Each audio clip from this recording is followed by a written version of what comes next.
Handsome Hockey Podcast. Handsome Hockey Podcast. Handsome Hockey Podcast. Handsome Hockey Podcast. Handsome Hockey Podcast. Handsome Hockey Podcast. Handsome Hockey Podcast. Handsome Hockey Podcast.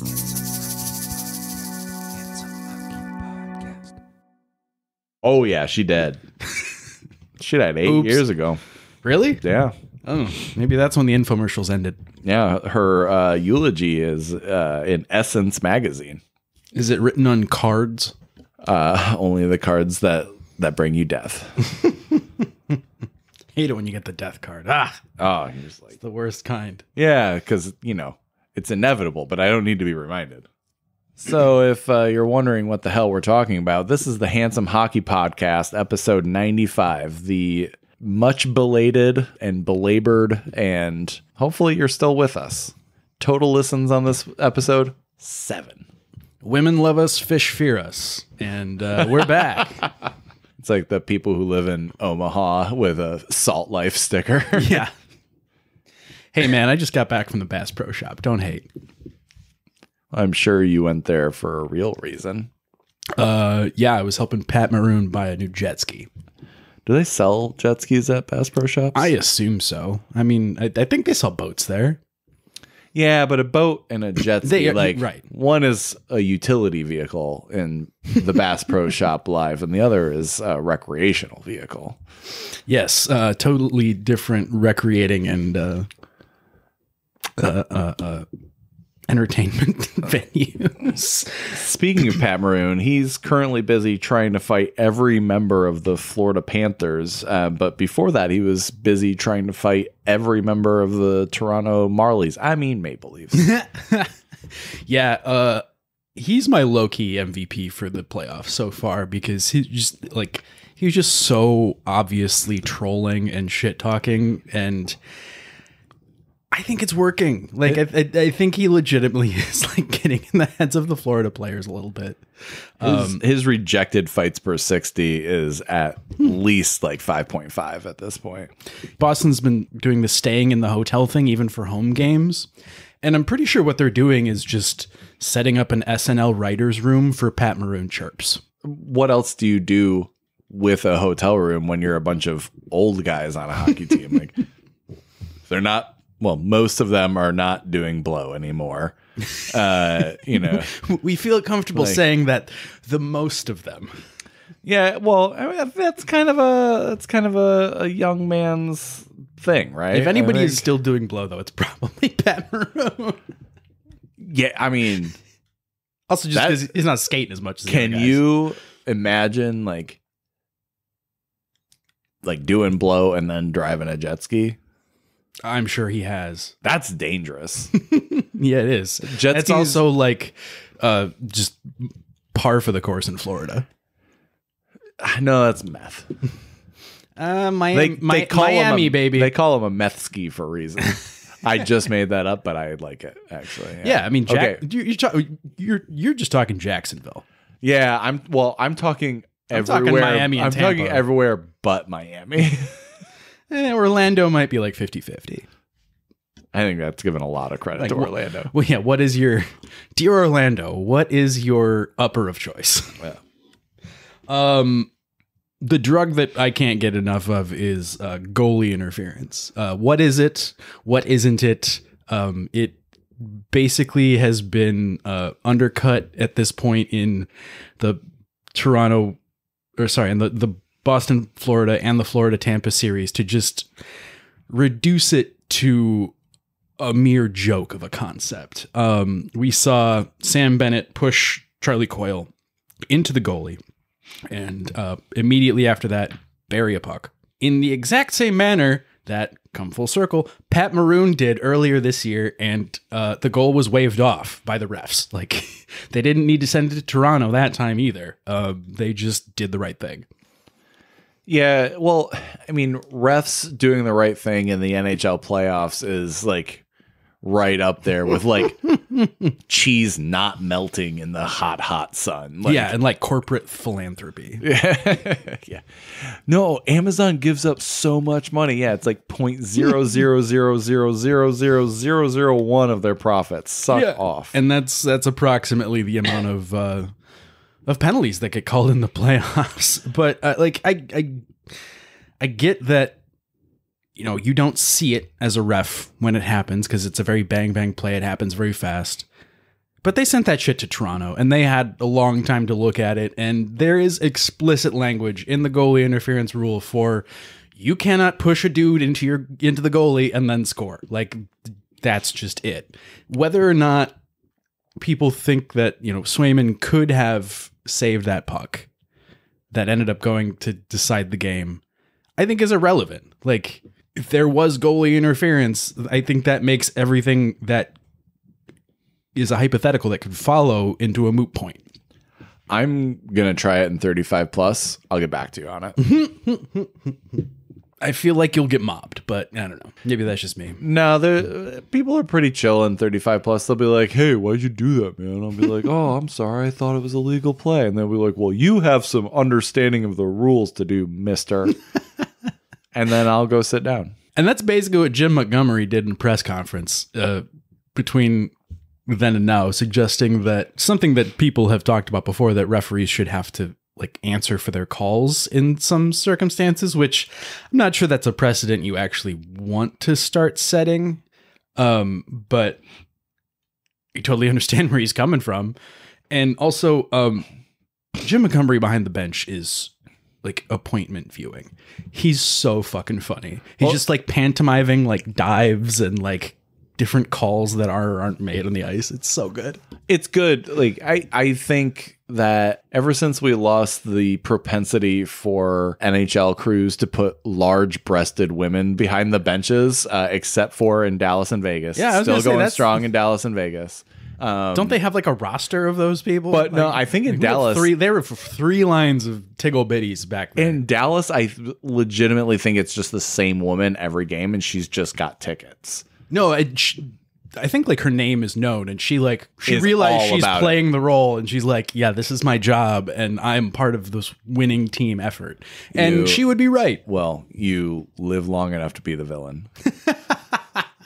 That would be very funny. If so. Like, has Dallas won a cup while this has been happening? No, but they're getting closer. But the girl in Washington went beep, and the Caps won a cup. So I think she's 1 for 1. I think that to be fair, I think that the cup happened before the that's true. Breasticles were released. The breasticles. Don't ever say that word again. That's horrible. Sorry. Let's cut that. I think the cup was won before the sweater puppies were released. Sweater puppies or sweater cows, depending on size and efficacy. Moving on. Colorado and Dallas are now playing for the right to play the winner of the Oilers and Canucks. I'm just going to go out there and say this. This series sucks. Really? I'm enjoying the shit out of it. It's boring. It's just like Dallas holding Colorado by their face and saying, no, you won't score tonight. Yeah, that's novel enough, at least at this point. That's true. That you're holding the sort of long presumptive MVP winner in McKinnon to be merely human. It's going to be Kucherov. If the playoffs affect it, I mean, McKinnon was dominant the first, half to 2/3 of the season? No, he was dominant. No, Kucherov was way ahead in points, and McKinnon caught up in the middle of the year. Because he had that, 29 game point streak or some absurd shit. Yeah, but a lot of people were, pointing to just watching him and kind of non-scoring effects with him, too, at the beginning of the season. And, they also didn't have a whole lot around him. They were battling injuries. They were battling suspensions. More on that later. Right, too. But we are not getting into the big point of this series right now, we'll say. Because it is very, very funny. But yeah, it's been really interesting to see Dallas find another gear as we watch Kent Johnson like become a star before our eyes. Sorry, Kent Johnston. I always need to Wyatt Johnston. Or sorry, fuck. Kent Johnson, Wyatt Johnston. God damn it. You're right. We're watching Wyatt Johnston become a star before our eyes. Not Lady Gaga. He's a star is born. And wait, it's Wyatt Johnston. And it's Wyatt Johnston. Yeah. Okay. No, you already said that. I said idiot. it right. I'm a fucking idiot. The trick is to like give sort of a soft T. So if you're wrong, people won't think about it. Or is it Wyatt Johnston? Yeah. So you used to do like. In this case, you can't pronounce the T's in the first name either. And also it's Why Kent? Why Kent? Wyclef Johnston. Sounds like a name that a porn star gives to his crooked penis. I was going to say that's like what a celebrity like lies to the front desk of a hotel when they're checking in. Ron Mexico and Wyclef Johnston. The crazy thing is like Colorado may be presenting less of a challenge to Dallas than Vegas did in the first round, because Vegas found a way, man. That what they did against Dallas is all the more impressive now that you're seeing what Dallas is doing to Colorado. And like that's Mark Stone with a bad back, like that in I don't know. And not counting against the cap. Right. Fuck you, crybabies. Well, I saw a hilarious bit. It was an acronym for LTIR. I think it's just lost in the first round. That doesn't work, but sure. I was thinking Lost tarantulas in rectories. Lazy Tiger's irreplaceable roast. Long time insufferable Robert. Hi, Rob. Do we want to talk about how Winnipeg just like disappeared like into the fart in the wind in their playoff series? Winnipeg did pretty much exactly what we thought they would do in the playoffs against Colorado. Actually, we thought they would do more, considering that they had a good goalie that just decided to turn into a pumpkin. But he's he's still 7 goals in the first game. Right. He's still going to win the Vezina, even though he died in the playoffs. That is a kind of a common theme is like, will people's playoff performances really weigh into their awards races this year? And I kind of think yes, because like, everything is so close. Who's some random rookie for Dallas who's going to win the Calder now instead of Bedard? If only Minnesota had made the playoffs and Brock Faber had a chance. Yeah, I mean, I feel with the Brock Faber truthers like he was really good, but you can also be a really fucking good player and come in second in the Calder and deserve it. I think, didn't Quinn Hughes come in second for the Calder to Something Makar? Like I think so, yeah. Yeah. Well, Quinn Hughes is going to win the Norris this year, so it's all no. Yeah, remember way back when we sort of did like a who's going to win the Norris first? Yeah. And I think you went Makar and I went Hughes. Yeah. Turns out we're both right. Well, I mean, just at different times. Sure. Yeah. Yeah, that's logic. Science says. Would you say at this point? Would you say one is clearly better than the other? I'd say they're both clearly better than Adam Fox. At least this year. Yeah. Oh, the last couple of years. Fox won his Norris and then was like, I'm just going to be really good now. Yeah, that's for sure. I mean, we can't all just launch ourselves like missiles. Speaking of missiles, Connor McDavid was murdered. Yeah, he got McDid. Yep, murdered. By 2 large gentlemen in Carson Soucy and Nikita Zadorov. Yeah, Soucy sits 1 game for the infraction tonight, even though his cross-check hits McDavid in the face after Zadorov's cross-check takes out his back and puts his face there. But you can also tell that Susie's sort of going for his face anyways, and so I do agree with the one game for him. I'm surprised that Zadorov didn't also get one, but it was probably like, we can only take one. Let's get the guy who bloodied poor baby McDavid McJesus face. Also, you tried telling Nikita Zadorov he's suspended. No, I would not want to. I would not want to do that. That's one of the last things we talk about. If you want to see a man or a bear in the woods, he's both. I don't want. Yeah, I don't want to tell Nikita Zadorov he's suspended, because he could do what either a man or a bear could do to a person. He's good old man bear pig. Man bear pig. Actually, Nikita Zadorov is one of the more thoughtful men in the NHL, and so he's kind of become the like Russian voice of the people. I'm voice of people. I am voice of people. Don't shoot. he says of McDavid, yeah, whatever. They have to protect their investment, and everyone goes, yes, that's exactly correct. That's exactly what they're doing. And to his credit, he's had a hell of a series. He put in a absolute stinker of a low angle goal. Yeah. Zadorov's going to get paid after this year handsomely. I wonder like what would happen if you put him and Valeri Nichushkin and like just in a room. Valeri Nichushkin would probably come out sober. And that is not actually meant to be a joke. I was talking to somebody at Winterhawk Skate Center the other day, and he's a Stars fan.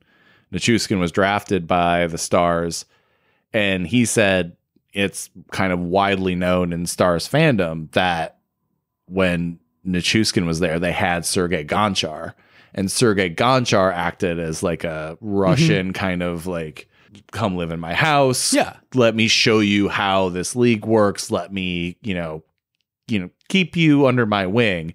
And he said that when Gonchar retired, that was when Val kind of went off the wagon a little bit. And they never gave him the support that he needed in Dallas. So they traded him to Colorado, and we've seen what's happened in Colorado. Didn't they also bring in hard partying Russian? Jamie Benn. Only Russians don't like cuddling. No, yeah, they brought in Alexander Radulov. Oh, well, yeah. Isn't he sort of... They probably were like, oh, we'll bring in another Russian to help Val. And then Radulov showed up and was like, hey, buddy, Val! He just, like, backs up a truck of vodka. Yeah, I brought all the ladies, all the ones that Ovechkin didn't want. I brought them. Like, we're gonna party. And Val was like, yes. Val did the like gif of Jack Nicholson in what fucking movie The Departed. is that? The Departed. Yeah, in The Departed. Yes. We are making light of a very serious situation for Val Nichushkin, and we'll get back to that later. The other interesting note for tonight is that Calvin Pickard or Picard, if you're a Trekkie, is started for Vancouver in the game tonight. And with 3 minutes and 4 seconds left, as of me saying this, Vancouver is down 1-2 to Edmonton in the third. Picard should be winning, considering that the opposing goalie is Captain Kirk, but it's actually Artur Shilovs. And it's very funny because they played in the AHL against each other just last year. This is what we call the Stuart Skinner paradox, which is that like for 3 weeks, you're like, that guy's a really good goalie. And then you're wrong. That's also goaltending in general. I mean, look at how mercurial Alex Lyon is always good. Right. Sergei Bobrovsky has been over his career. Like, oh, this guy is amazing. Oh no, actually he sucks. Oh no, he's amazing in the playoffs. All right. Goaltending is very mercurial, and I think that there's I'm waiting for a goalie to be named Mercurial and like actually be the most consistent goalie in NHL history. Like it'll be like, who's the best goaltender in NHL history? Oh, it's like Sawchuk and Hasek and Brodeur and Mercurial. I mean, that sounds like something that's perfect for Chell. Yeah. That's going to be, if I gave a shit about Chell and wanted to like interact with other humans while I play video games. Ooh, no, I don't do that. The Mercurials would be my team name for sure. Yeah, they'd like just get called the fags by 12-year-olds. Oh my God. The worst people ever. I did tell my brother that I would break my vow of not playing against anybody online to play him in the college football 25 on an online dynasty when it comes out. You would, but also that's cool. Yeah. It's like my brother and my cousin and I are going to play. And we were like, nobody can be Michigan. Oh, really? Yeah, nobody can be Michigan. We'll probably pick like the SEC or the Big 12 as like our conference. Maybe the Pac-2. I don't know. Jake, there's 3 of you. I don't math. We stopped talking about hockey a long time ago. 2 of you can be the Pac-2 and the other one's Notre Dame. Oh, yeah. And you're like obligated to play them. And then you would just see the Notre Dame person everywhere you don't want to see them. Yeah. Which is anywhere at all, it turns out. We're going to talk for this amount of time about New York and the Caps because that series sucked. Carolina also had to play New York 1 or New York I and now New York R. And that series has actually been pretty interesting, but also really boring. Yeah, the Rangers are just really fucking good, it turns out. Like, and also, except for the last 2 games. One of the more exciting teams to watch. And I mean, the last 2, you know Carolina can turn it on when they need to. And when their back is against the wall and you have a coach like Rod the Bod, like, you're going to work real hard. And that's exactly what they've done and played really well. So even when New York went up in the series like they did after what I think it was, they won their first 7 games in the playoffs this year, which is pretty incredible. That's a lot of games. It is, and in fairly dominant fashion. I'd like to say other things that are really obvious. That's a lot of games. The sun, it's really hot. Inflation is because of corporate greed. Despite all my rage, I'm still just a rat in a cage. Are you intentionally doing like a Hank Hill? Because that's a pretty good Hank Hill. I used to. Bobby. God damn it, Bobby. Yeah, that's pretty good. That's not bad. Anyways, I don't think Carolina wins the series. I think New York is the better team, but if you know one thing about Carolina is they can gum up the works when they need to, and they've won 2 close games in a row. And they're going back to Carolina. Ian Cole's not there anymore, so gumming it up is kind of superfluous. Hey, ha! So this turns us to probably the, I think, biggest story in NHL land since we last recorded like 6.5 years ago. A team fucking moved. Yeah. And like in one of the faster timelines we've ever seen a team move. Like it's not quite like the what was it, Mayflower Trucking Company moving the like Browns in the middle of the night, but it was fucking close. Colts, I think. Oh, you're right. That was the Colts to Baltimore. Yeah. Mm-hmm. From Baltimore to Indianapolis.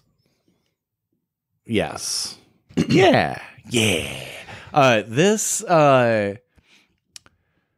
been some really interesting moments in all of this, and I think the biggest moment was Bettman goes to Salt Lake City, gives a press conference announcing the move, and everybody's chuckling, everybody's having a great time. Everybody's white. Bettman goes to Phoenix and has a press conference. And during this press conference, what's his name? Marullo. Yeah, Alex Marullo. And during this press conference, Alex Marullo seems to not realize that he doesn't have an NHL franchise anymore. Like, this is just a bump in the road. And I guarantee, and I'm like waving my arms like a madman while looking at a microphone and Evan's, sizable handsomeness. They will make sure that man does not have an NHL team ever again. Yeah. I guarantee you there's like a 10-year clause in that contract, and 10 years and 2 days they're gonna be like, new franchise and in Arizona. It's 5 years, and that dude will never own a franchise again. Right, and he's got to start by winning the bid for this stadium that they were supposed to bid on 12 times now. Right.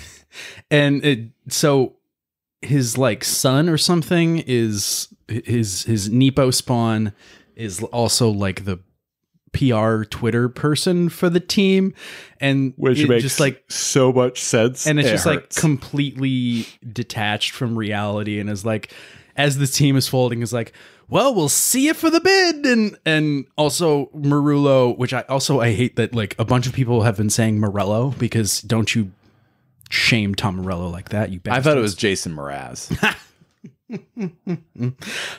Yeah, I thought it was Jason Derulo. But God, we're all over the place today. This is what happens when you don't record for like several spins of the sundial. Yeah, like, you just start free associating. Yeah. Where was I going with this? Yeah, so Marullo was like not present for the last game because reasons. Yeah. Mostly he was being told that he's not going to have a team ever again. Yeah, and I think he was maybe being told like, you might not be safe and you might get heckled. You might have to endure something resembling consequences. Does Clayton Keller have to choke a bitch? Does he ever?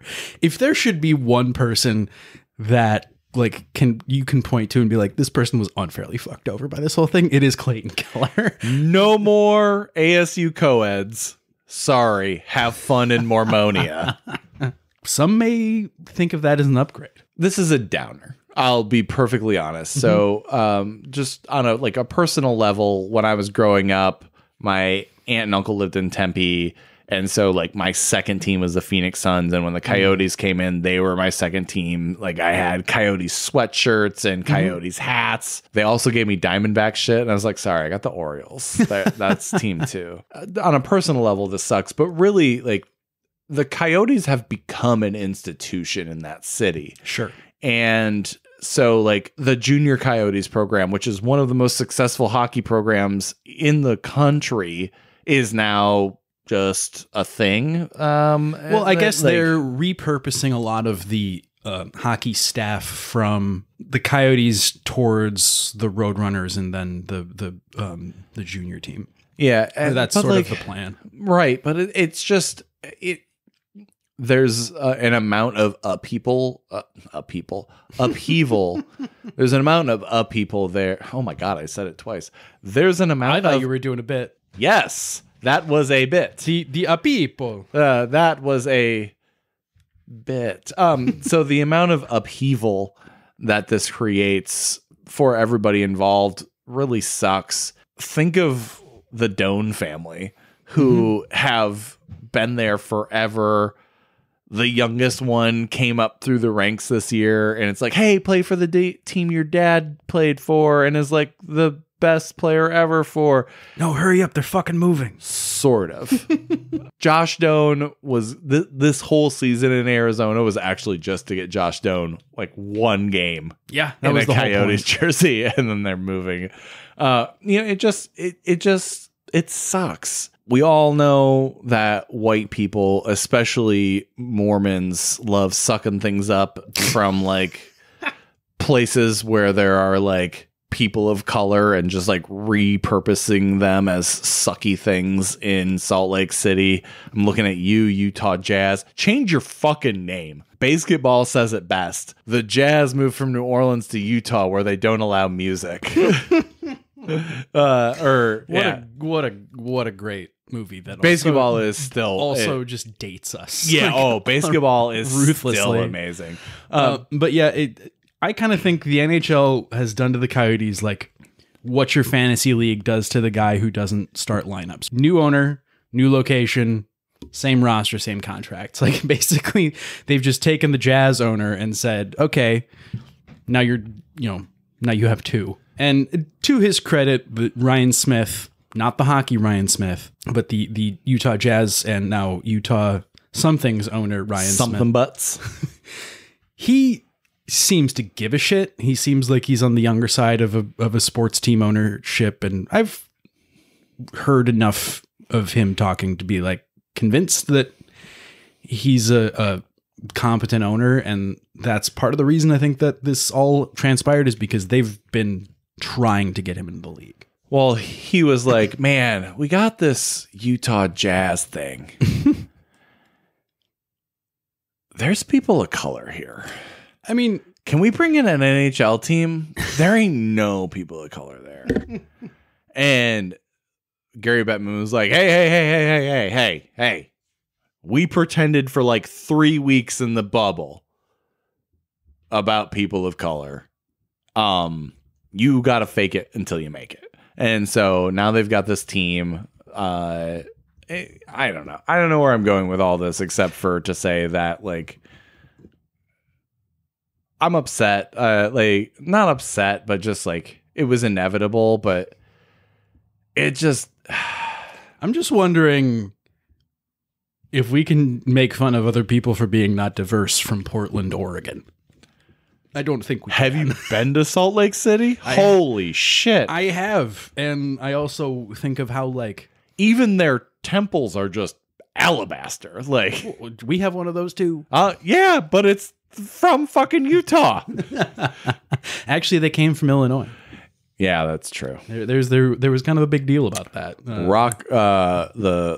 Did they? Yeah, Illinois killed Joseph Smith. Yeah, prescient. Yeah, the rock farming gravedigger Joseph Smith. Hey, you can come at me all you want. Those are facts. Like, those are legitimate, well-known hard facts. When I was in public school in Illinois, we gave like 8th grade speeches or something. Yeah. I did mine of the Black Panthers. Nice. And one of the token Mormons did like a tearful thing about how Joseph Smith got ran out of Illinois. And I was like, I just wanted to fucking cheer. Yeah. Yeah, that was the best thing Illinois has ever done. Yeah, maybe. I mean, there were like those Jordan Bulls things, but somebody told Michael Jordan that running Joseph Smith and the Mormons out of Illinois was the best thing Illinois had ever done, and he took it personally. I love that I saw that joke coming from a mile away, and it's still good. It was good. Yeah, I'm happy with it. So back to the before we the Mormons are a cult. Anyways, back to the Coyotes that no longer have a home. Yeah, but do coyotes ever really have a home? Well, the thing is, like I've always said, if you dens, if you move a franchise named the Coyotes around, they're kind of never out of place. Everybody's got coyotes, and but they're not doing that.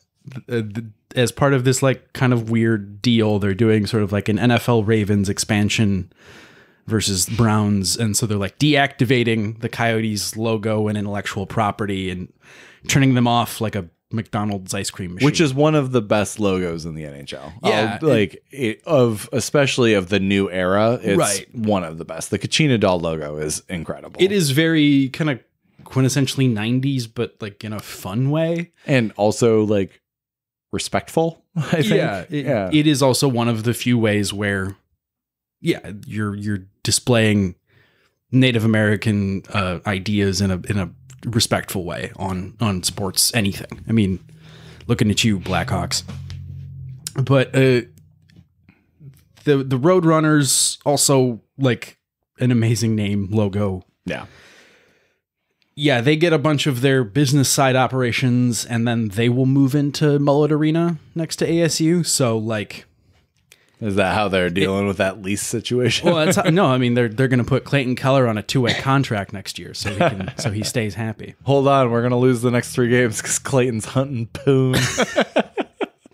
I mean, to be fair to Clayton, he will forever look like an undergrad. Yeah, good for him. Like he'll be 35 and unable to grow a beard. Yeah. Meanwhile, I was like 16 and was like, oh, what's this? The problem is you've never seen Clayton Keller in the playoffs, apart from that like one run with the Taylor Hall crazy train. Yeah. And, so you don't really see if he can even grow a couple wisps. Yeah, it really sucks for the fans of this team because they had been doing smart things for the past couple of years and we're finally starting to pay dividends. And now you're going to get all of these decent players finally coming up. You have a decent couple of goal. Mitchell Miller. Dylan Genther, Logan Cooley, like the prime years of Clayton Keller. And also they still have like a bajillion draft picks. Yeah. The fun part about this is that we get to rename a franchise. It is. And also like the franchise is going to be in better hands. That's a given. Murillo is a nutcase. Yeah, he was kind of a fuck off. But indications from Elliot Friedman are that they're going to spend some money right off the bat, probably shore up the problems, probably deal more in the now than Arizona had been for a while. Because hey, you're moving. Like you want to put a good like product on the ice, and so yeah, you have a more motivated owner. You have well, like if you show up in a new neighborhood and I like to not mow my lawn for weeks. Well, like the truck backs up and all of your shit gets, and then you park like a 1992 Ford Ranger and 89 Civic. I mean, the neighbors are like, who the fuck just moved in? Depending on the condition of those two cars, that could send a very different message. But what we're hearing the owners of the new franchise or same franchise done differently is, they're like, we got Audis, bitch. Yeah. We have full-on midlife crisis Audis, bitch, and we are going to put them in the driveway. And all of your neighbors go, oh, those are nice cars. I bet I hate them. Such Audis that they could purchase being like a Jake Gensel, maybe. Sam Reinhart might be nicer than an Audi. He might be more like a Porsche. Is he without Sasha Barkov? We'll see. Yeah, we will see. And I mean, I think he's still playing hurt, so it's going to be sort of hard to judge in the playoffs. But yeah, he's set to be an RFA. UFA. Also, Steven Stamkos. He ain't going nowhere. Probably not, but if he did... But no, he's absolutely not going anywhere. Just like Victor Hedman's child in that Geico commercial. So what name will this team be wearing on the front of its jersey? There are some, Puck Soup, of course, has laid out their choice for the Scorpions. Yeah. Good animal. Imposing. Can be a fun logo. Scorpions. I still have no fucking clue why the Cleveland formerly racist mascots did not go with the spiders there. Like, I think we need more intimidating arachnids in sports. Especially because there was history. Like, I would love to get a spiders. No, they were like hockey team. They're like, we really need to pay this other team in the city a bunch of money to take their mascot. So actually, they're going to name the team the Jazz. Yeah, the Jazzercise. Well, yeah, that's how they get around it. Yeah, it's like Utah Jazzercise. I've been seeing the black diamonds come up, and I kind of enjoy that in a concept because, like, okay, visually could be cool. I'm a big skier. Like, the sort of like skiing language and black diamonds logo could be interesting. There's some very fun drawbacks to that. Like the first time they lose their, series that they're like favored to win, local media is calling them the Bunny Hills. The one thing they can never do is lose to the Blues. All right. Yeah. So all other shitty names that are out there, the Dragons and the Monsters. I think that these are sort of in play for any sort of new franchise. The monsters is so ambiguous that I can't get behind it. You need to specify what monster you are. Right. So I liked it I had sort of an outside concept for Vegas in that they were like the Gila monsters and just shorten it to monsters because that is actually like the what monsters?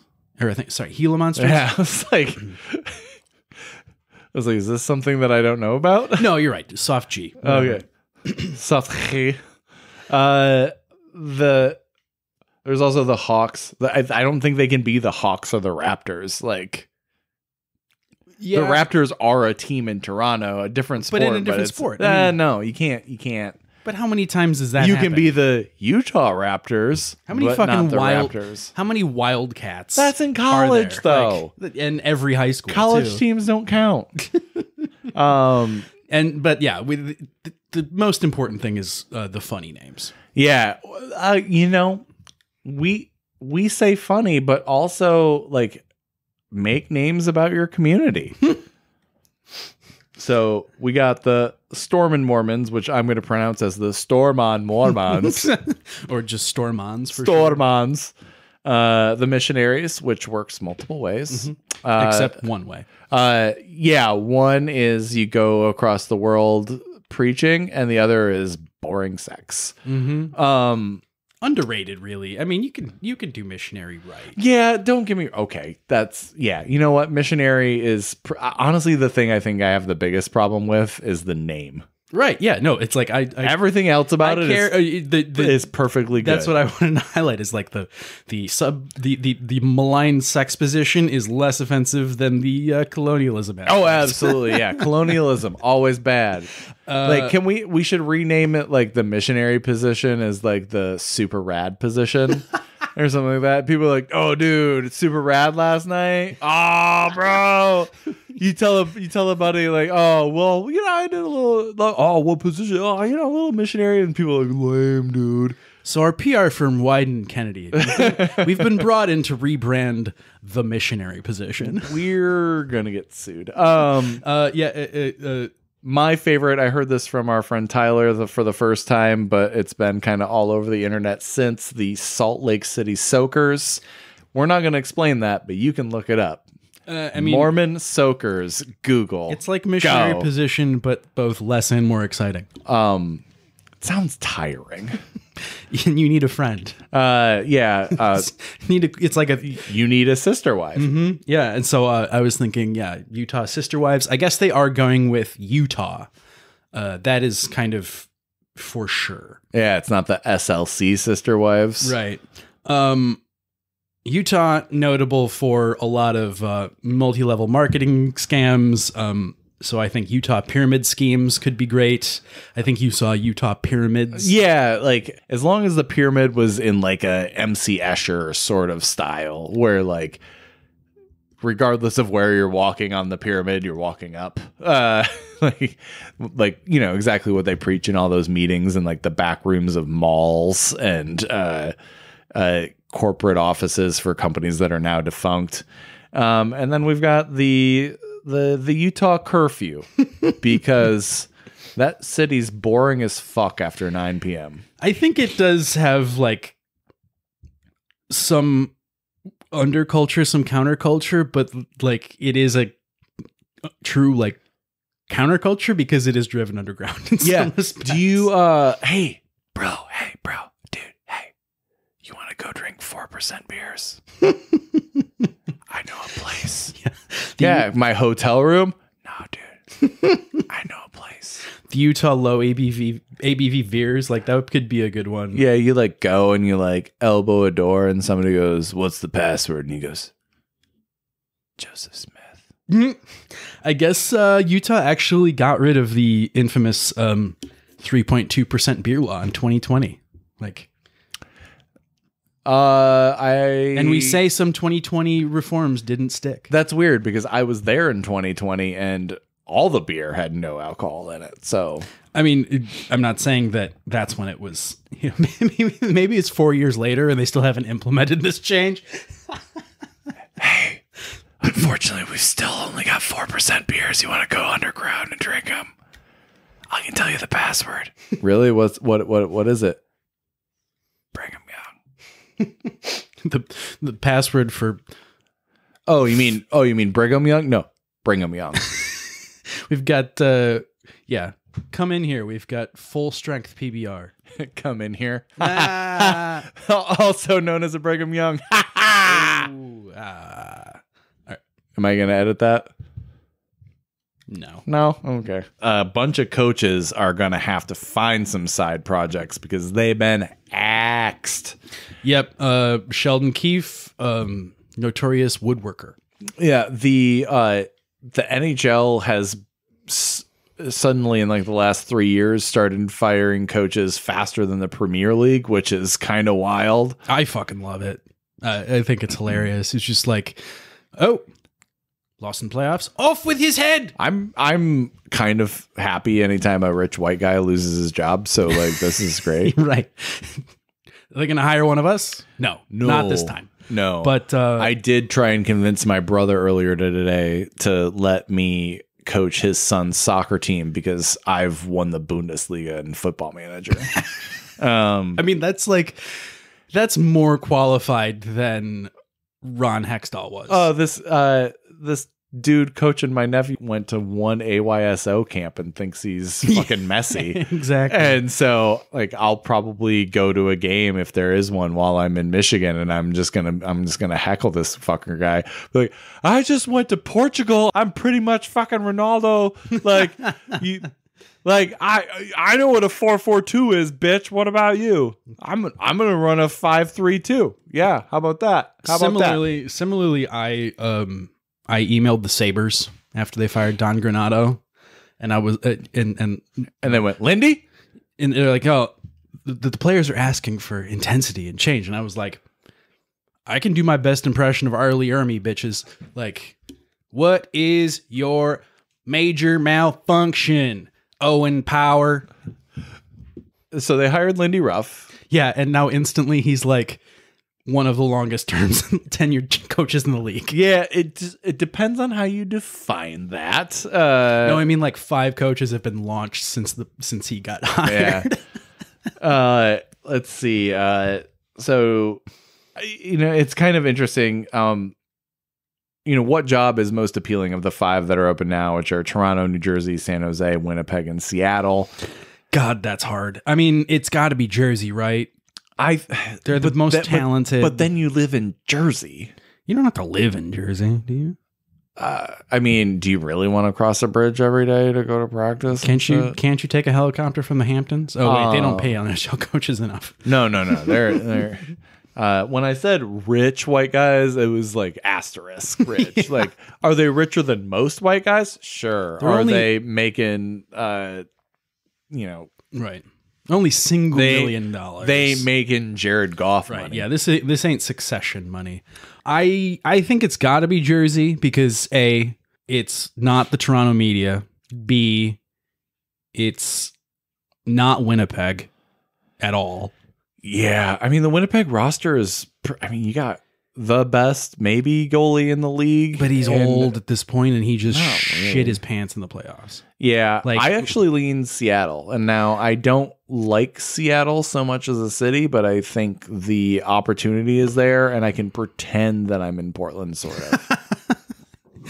So you're thinking in terms of like you. Oh yeah, Jake Monty. Absolutely. I'm not saying, hey, we want to hire you to be the head coach of the Utah Mormons. Nah, I'm good. Yeah, hey, Jake, we want to hire you to be the coach of Houston whatevers that they become. Nope. Hey, Jake, we want to hire you to be the head coach of the Montreal Canadiens.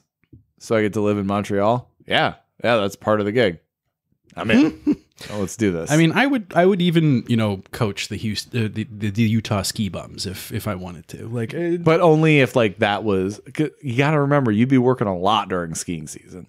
Yeah, that's fine. Can work, work from the slopes. Work remotely. Yeah. Put in the third line. Swish, swish, swish, swish. Have you seen you probably don't get these, but TikToks of people like skiing while holding laptops and shit? It's a dumb meme, but when executed, it can be pretty entertaining. Speaking of dumb memes, Travis Green hired by Ottawa. You know, that's an upgrade from the last guy. I actually really like Travis Green. I was just trying to make a joke. I was going to say, this really is that's a good hiring. Yeah, I think that's a solid fit. Sheldon Keefe, as we noted, got fired by Toronto. Brendan Shanahan not fired. Why? Everybody's still fucking scared of that guy. You know he could wreck house in any boardroom he's in. I have a belief that the Sheldon Keefe, like, kind of wimpy players coach is on its way out a little bit. I think Sheldon Keefe's going to go to New Jersey and he's going to win a cup way before Toronto does. Think so? I don't know. I think we see Sheldon Keefe. I think we see Sheldon Keefe reinvent himself a little bit, and I bet you he does pretty well wherever he goes. The thing is, he did one of the better coaching runs he has ever had with the Toronto Maple Leafs in the series they lost, winning a bunch of games in a row without Austin Matthews. Like, yeah, and also dealing with injuries, and also the fact that that team is just built to fail. Like, that it's a bunch of guys who don't show up in the playoffs. Yeah. Right. And you have, like the fucking U.S. military budget wrapped up in 4 forwards. Like, it's the insane. GNP of, like Norway. Yeah. Like Mitch Marner malfunctions like a piece of military equipment. Hurry up and wait. The Mitch Marner in the playoffs story. Yeah. I mean, like, Mitch Marner is going to go fucking Full Metal Jacket if you try and ask him to waive his no move clause next year. But you know what I'm not waiting for? Joel Quenneville behind an NHL bench again.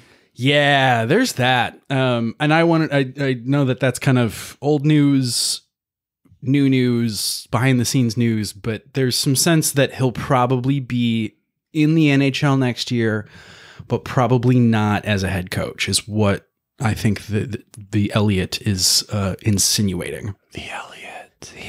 Elliot Page? Yes. Elliot from E.T. Mm-hmm. That other famous Elliots. T.S. Well played. So, like, I think Joe Quenneville kind of still realized, like, he's on sort of a NCAA show cause situation. And so he went on a podcast in an attempt to rehabilitate his image a couple months ago, and it did not go well. Did it not go well. It came out and he was like, wait, you were recording? Oh no. What's a podcast? And the thing is, like, he had, I don't want to say a way out, but, like, I could see a path for him to, if he treaded narrowly, and he could kind of probably get back into the good graces of people faster. He did not really do that. Nope. Why? Because he's a rich white dude. And there are no real consequences. I think he recognizes he fucked up. Like, I think that did sort of come across. I think it's come across to him by the fact that he's not been working for several years at this point. 2? Yeah. 3? Right. He's in his 60s. 60-year-olds shouldn't be working anyways. Just sit down on a farm with what's his bucket from Calgary and talk shop. I feel like those two wouldn't get along. Anywho, so there's thought that Joel Quenneville may be some sort of, like, assistant scout, like, not behind the bench yet, as sort of like a soft rehabilitation into that. We say 2 thumbs down and I think maybe the NHL learned from the Babcock experience. The NHL learned. But seriously, like, coaches are expendable. We know that now. Yeah. So, like, and we saw what happened with Babcock. It cost a lot of people their jobs. Right. And so I think maybe the NHL is like, why bother with this? Because Quenneville's respected from a coaching the team thing. Yeah, like, but so was Babcock. Well, he was and he wasn't. Babcock's, I think, a 2-time cup winner. Like, but Quenneville did more than Babcock did.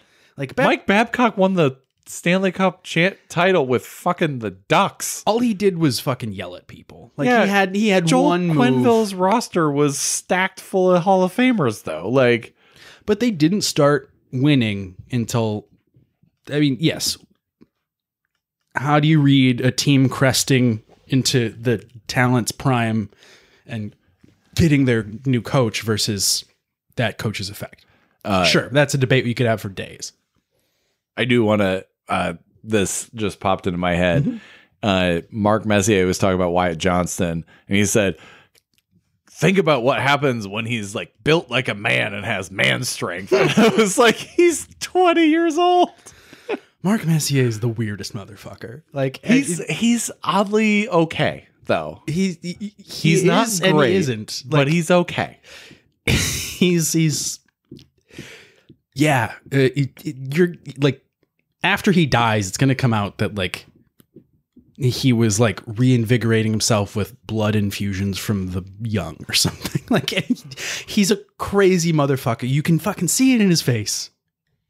He's holding it together well. Maybe he's a lizard person. Well, he's also like a yogi too, famously. Really? Mm-hmm. Him and McKinnon probably get down. Maybe. Who knows? Over some chickpea pasta. Speaking of McKinnon, one of his running mates, Val Nichushkin, we talked about this earlier. We made light of it earlier. Speaking of what we do. Yeah. Speaking of not reforming. Yeah. Val Nichushkin has been suspended by the league for 6 months without pay after failing a drug test. You can infer whatever drug it is you want. That's not really important. Reportedly, the drug that was in his system was oxytocin. So Val, so he got out of stage 1 of the player assistance program, the PAP. He got out of stage 1. Something happened to put him in stage 2. So stage 2, like it's a downgrade. Was that the incident last year, perhaps? No, he went into player assistance after that incident. Okay. And so he failed the drug test, and because of that, he goes into stage 3, which is an automatic 6-month suspension without pay. And it can be more. Yeah, if more chicanery comes afoot, not an atom foot, a foot, he can be put into stage 4, which is a year without pay. On a hockey level, and I'll focus on that first because it's less important. Like, this sucks for the Avs. They're without Devon Taves, who Jared Bednar has said is 100% healthy. So something's going on there. What? Yeah. That's news to me. Yeah. What the fuck? And then, like, did he finally? I don't know. Maybe he had a family issue. I don't know. Oh, okay. But I mean, that makes some sense. But yeah. then why wouldn't you say family issue? Because it's the NHL and secrets. But like, okay, you don't have to be that fucking cagey if it's like, I'm away because my child is sick or something. Who knows? Yeah, I'm not going to speculate about that. But anyways, like, they're down people. And Val Nichushkin is a huge part of their offense. Like, he's literally huge. Quite gigantic. And also, I mean, talk about mercurial. Like, yeah. He is the definition of mercurial in that when he takes the ice, he's generally dominant. There's kind of a Johan Franzen kind of aspect to his game where, like, especially in the playoffs and like in big games, he's just there. Yeah, and like Brian Bickle. Yeah, like, he's on the stat sheet. Well, but like his physical presence is almost as important as his like Das Mule. Yeah, right. That's why I like a Franzen comparison. Yeah. It also, giant man with some feelings. Yeah. And so, like, from a hockey standpoint, you hate to see it because you want to see this Avs Dallas series be competitive. You want good hockey. You want the best players playing hockey. More importantly, though, on a human standpoint, this really shows that Val is struggling. He's dealing with some demons. He's dealing with something that so many of us as Americans or Canadians can relate to, and that, that disease really that is addiction. And, like, honestly, hearts go out to the guy. Like, we really hope that he is able to find whatever he needs in order to get healthy and to get back to this game that he, has played for so long and is incredibly good at. Yeah, but also you can't just sprinkle him in with the Spencer Knights and stuff of the world. Like, absolutely. He's shown that he is maybe a little bit more of a nefarious actor going into the player assistance program and stuff after, he was totally not caught with a inebriated, totally not sex worker. Maybe last year in the middle there of the may have been some human trafficking, right. Like, and maybe some domestic violence disturbance, whatever. Like that is also speculation. It is speculation, but also that situation was crazy, so fucked up. Yeah, and invites speculation. Yes, 100%. What I'm saying is, for Val Nichushkin as a person, we hope he gets his shit together. And I'm saying that nicely. Right. Right. And if he has done some nefarious things, as has been proposed on the internet and also in my brain, then, hopefully in that, getting his shit together sort of thing, or, finding whatever it is that to make him healthy and, safe from himself. If he has done those things, maybe there's some healthy contrition and mental reevaluation that goes on as well. One would hope. Jokes on you, internet. Our brains are where the gnarly shit real happens. Oh, and internet ain't got nothing on me sometimes. Speaking of internet, maybe this is hopium that I'm reading, but the Denver Post is calling Devon Toews an illness. And his illness is, I'm missing my friend. On the hopium scale, Winterhawks tied it at 3. Hells to the yeah. I also kind of think I think Devon Toews finally just got sick of Sammy Girard's short ass stick. From the short stick of Sammy Girard to the long dick of the law, the 2018 Canadian U18 team has a hearing on June 11th. And not the whole team, just the 5 guys accused of the horrific rape and sexual assault of a woman in a hotel room. I think you can call it gang rape. Yeah, it's gang rape. Yeah. I was just covering all of my bases by saying horrific rape and sexual assault. Yeah. Yeah. I'll cover all the bases covered. Yeah. They have a hearing on June 11th, which will be the first date that all 5 will be appearing in a courtroom for this. That hearing is to set a trial date, because, as we all know, the wheels of justice are slow as fuck. Especially, I'm guessing Canada's justice system isn't as backed up as the US's, but that's because we're trying to incarcerate fucking everybody. So, this trial date is going to be sometime, hopefully in early 2025, and they will get their day in court. Hopefully it's a bad day in court. Yeah. For them to very specifically name 5 guys from a team of 30 guys and all of them go silently into the night, shit doesn't look good for those accused. Well, yeah, it's nice to know that there were some people that weren't silent and kind of came out and said, I wasn't a part of this right away. The Cal McCarrs, the Victor Medes. Right. It would be sad to know that they knew more. Yes, absolutely. That's one of the things I'm going to look for in this trial is who knew what and when do they know it and who didn't say some shit. Yep. Because who gets called to the stand. Right. And there was always been kind of 8 people that were involved, and then 5 are now on trial, or 8 people that were sort of supposedly involved. Yeah. 5 people that were on trial. Like, could other people become incriminated in the process of a trial, or could we find out that there are people with deals? If other people are incriminated and they deserve it and they go to jail too, hooray!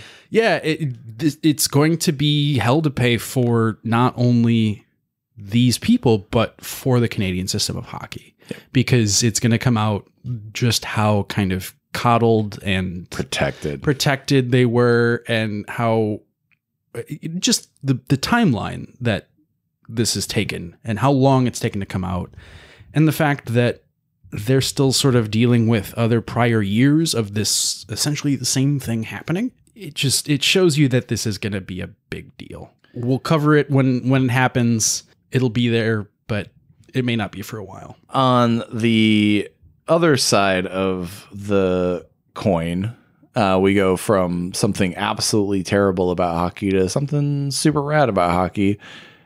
The PWHL playoffs are going on, and we specifically, a lot of the times, kind of hold the women's hockey updates till later in the episode because they're usually much better than the men's updates. Right. It's like a palate cleanse. And we like to, after this, I'll go gargle. And this is the gargle section of the podcast where we can get the bad tastes out of our mouth and talk about things that are positive. I mean, PWHL New York got their coaching out of their mouth. They got that bad taste out of their mouth real quick. Howie Draper, mutual agreement to leave. He gone. Not the first PWHL coach to leave their job, but the first coach technically fired after Charlie Burgraff resigned from the Minnesota job. In good PWHL news, well, depending on your love for the city of Boston, Boston has swept Montreal 3-0 in their series to reach the PWHL finals. They will be competing against the winner of Toronto and Minnesota, which is a 2-1 series in favor of Toronto as of right now. They will be playing for the Walter Cup, which is as far on the wrong side of the good trophy names debate, or good trophy name scale, as the Isabel Cup was on the good side. Oh, really? The Isabel Cup is a great fucking name for a trophy that's related to hockey. The Walter Cup is I'm a rich dude. Oh, really? Yeah. Oh, God. I'm just going to tell them that they're naming the Walter Cup after the very nice indoor-outdoor tuxedo cat in our neighborhood named Walter. Walter, or it's after John Goodman's character in Big Lebowski. Like, why can't it be like the Walton Goggins Cup? We were talking about this earlier before we started recording. He fucking rocks. Walton Goggins is probably the best actor in the world right now. He's close to, if not at the top of the power rankings. He's fucking incredible. Sure. Like, there is an abdication by our Lord and Savior Daniel Day-Lewis, and so it's up for grabs. And we've got the Ryan Goslings, we've got who I think is an excellent actor. We've got the Edward Nortons, maybe. I don't know. I mean, I think like Andy Serkis is sort of having a moment, so I'm cool with that. Andy Serkis, Martin Freeman he sort of had a huge moment, right? Martin Short. No, I'm just kidding. Martin Lawrence. I mean, I enjoy me some Martin Short. But Walton Goggins, his string of hits in the last like 6-7 years. 8 years. I would just say he hasn't made anything bad. He's incredible. Like, he's got depth like the Dallas Stars. Walton Goggins in Vice Principals. I was hoping you were going to bring up Vice Principals. Vice Principals is fucking amazing. And if you have not watched Vice Principals, you are, for shame. In a world of incredible HBO series, vice principals might be the best. And in the world of HBO series featuring Walton Goggins. Yeah, also true. Yeah, because Righteous Gemstones is incredible. Also featuring Danny Masterson, which is funny. Danny McBride. Or sorry, Danny Masterson is isn't he in jail? Yes, sorry. Yeah. Also featuring Danny McBride. Yeah. And his wife was like, "No, it can't be true. We're getting a divorce." But Fallout, amazing. I'm only 2 episodes in, and both of those episodes, I'm like, "Yup." I watched this is fucking rad. I watched the whole 8 hours in like 12 hours. Oh, when he is like birthed, I was like, "Oh, is this where Walton Goggins comes?" Yup. Like, I was so fucking pumped that Walton Goggins had arrived, and it did not disappoint in any way, shape, or form. And it just gets better. It just gets better and better. The man is untouchable. He's so good. I forget her name. The female lead is also really great. Ella. I don't know, but she's cute and beautiful and perfect for the part. She plays the like, I don't know anything about the real world. I'm going to become a fucking killer real well. Yeah, okie dokie, which is one of my favorite phrases. Me too. I send that text at least 30 times a day. You know who said okie dokie? It's Kai Schwint. Yes. This is one of my favorite just ridiculous stories. Kai Schwint is a Florida prospect currently in the Sarnia Sting program, and I think he was injured or something and just sort of happened to be on the bench. And he was forced into coaching duty, like fucking like a private that is forced to be a general because everyone else is dead, because all of the coaches that were above him were ejected one after the other. And so he was left as just like the last large adolescent man standing the on last Nicole Kidman. Yeah, all of his coaches, head coach Alan Letang, who I just sort of like assume is distantly related to Chris. Sure. Yeah. They all got kicked out one after the other for yelling at the refs. One gets a sense that maybe they were correct in if the refs are like railroading your whole coaching staff, maybe you have a point. But he ended up being the only guy on the bench and ended up being a 4-2 loss for Sarnia to the Saginaw Spirit. But wait, there's more. He later found his way to the bench again after the head coach was suspended indefinitely, I think partially because of the referee issue. And go big or go home, man. Right. His second game went better. It was a 3-0 win. And so if he doesn't have a future in playing, seems like he's got a future in coaching. Kai Schwint, we salute you. Schwint. This lame-ass podcast that we do salutes you. I'd love to just like find little human interest stories in hockey. And honestly, like 95% of the ones that we pick up in this podcast are from you. And so I salute you. Speaking of salutes, Mark Messier. Oh, sorry. Oh, you set me up for that. And I was like, am I being set up for this? You want to try it again? I'm tired, man. No, let's just leave this shit in. All right. Mark Messier talks a big game. He loves the Rangers and he's not afraid of it. And I appreciate that about him, like talking about his bias. But Jacob Trouba tried to kill yet another man. He really did. And in doing so, almost killed himself. It's very funny. If you haven't seen it, you got to see was it Gensel that he was trying to hit? No, I think it was Natchez. Yeah, one of the slippery Carolina forwards. Right. And he just fucking launches himself at the guy. It's like the difference between like a Nerf gun and a crossbow bolt. Like, I am the Nerf gun, and a crossbow bolt, for those of you who don't know, crossbow bolts must be like wound into place because they're so high strung, and when you fire them, they're built to go through plate armor. Yeah, they're like steel, not foam. And chainmail. Like, not just one, both. They are meant to kill knights. And he did this not against Vegas, but against the Hurricanes. I don't know how a crossbow bolt would fly in a hurricane. Probably not very well. Probably right back at its owner and like hit him in the neck, which is kind of exactly what happened to Jacob Trouba by slamming himself into the boards when he missed his intended target. And credit to Marty Necas too. Like, he sees what the fuck is happening and goes, no. Dodges Trouba, and then also very smartly covers his neck because he realizes Trouba's skates are going to come down on the back of his head. Very conscious player of the world around him. I mean, that's kind of the way he plays. So we think about this, and Mark Messier loves this sort of shit. We think it's hilarious. So in the spirit of this, and in the spirit of the kind of lame roast of Tom Brady, which NHL player needs to be roasted? I mean, Patrick Kane. Oh, what? I loved the roast of Tom Brady in some ways, but in some ways it was very dumb.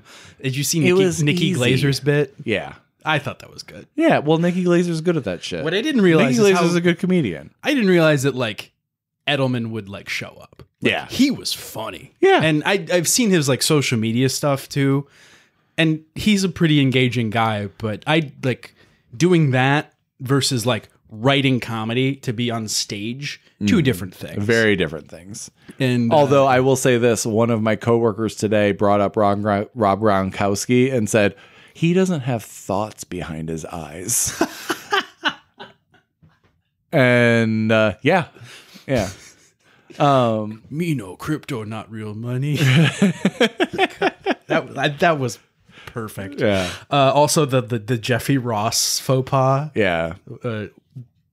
That would be funny. But yeah, who would need to be roasted in the NHL? I mean, like, Trouba's a good candidate. I've got the answer, and we do it pretty much every episode on this podcast. But you mentioned Kane earlier. It's not him. Evander Kane would not be him. Oh yeah, there's one guy. Yeah, one guy, and he ain't like eating pussy. It's Jamie Benn. The roast of Jamie Benn. Like, he also got cross-checked in the back of the neck last game, and I was finally. How do you like it? Josh Manson was like, whack, whack, whack, whack, and it was like, get him. The only guy on that team that can actually cross-check Jamie Benn competently enough for Jamie Benn to feel oddly enough, it was the first time that Jamie Benn was involved in anybody going down. Ooh, there you go. And that'll do it for us here at the Handsome Hockey Podcast. It's been a minute. We're alive, it turns out. This is not two ghouls doing the podcast. If only one of us were as good at this podcasting as Walton Goggins is at acting, we would have at least like 400 listens per episode. I tell you, we feel like ghouls right now. I perpetually am as pale as a ghoul. And I don't have a nose. I don't. All right. Thank you so much for listening, everybody. We're all over social media. I'm not going to bother going through the rundown, but if you find us, please check us out. At Handsome Hockey, at Handsome Hockey Podcasts, in places. HandsomeHockeyPod at gmail.com. There's Facebook, and you keep saying we have a TikTok, but I don't know. No, Instagram and Twitter, where to find us. Instagram and Twitter. You can interact with Evan because I'm a fucking elder millennial and I'm just tired. Yeah, if you want to talk to Jake, you gotta send him a letter with the U.S. Postal Service. And I will not give you my address, so good luck. Just before we set you up with a P.O. box. Before we depart, the Winterhawks are going into OT. Go Winterhawks! Hell yeah! Stay handsome, everybody. Restez beau, tout le monde.